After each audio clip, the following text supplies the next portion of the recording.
are you still an advocate of standard shopping? Don't want to put words in your mouth. You're not all in on Performance Max. My baseline position is that standard shopping is not broken. Standard shopping still works.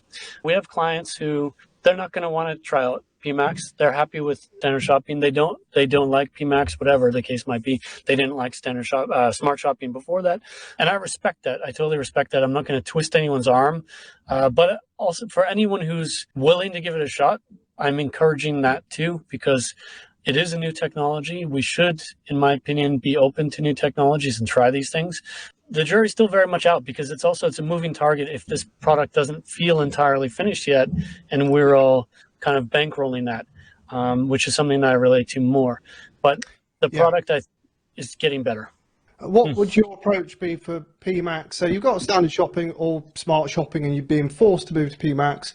How would you segment to test instead of just shifting the whole thing over to PMax? What would you do? Take your best sellers, maybe, because they've got the most chance of working? Or yeah, totally. You can look at bringing over, because you don't want to have any redundancy or duplication between the accounts, because PMax will kill your shopping. But you can test categories.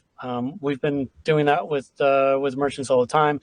You can test, or you can test it in like something like bestseller. Totally. I think that this is a good way to dip your toes in. And you just need to make sure that you're handing Google a fair amount of data. You've got to give them a chance, but there's some risk in it. But we've broadly seen that, we're seeing good results on conversion rate. I guess what I don't like is that and I don't know if this is a macroeconomic trend or something, but as we opt in more and more budget into Performance Max at this high level, we're seeing average order values going down. And I don't understand why that's happening, if it's about Performance Max or if it's about something else. Yeah, I see. It could be the economic climate, and I think another reason people have problems with Performance Max, and I think that this was a smart shopping issue as well when it first launched.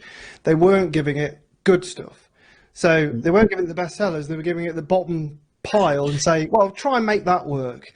And that's the wrong approach, because you're not mitigating risk. You're essentially just blowing money. So I would try good stuff, a good set of products, a good subcategory.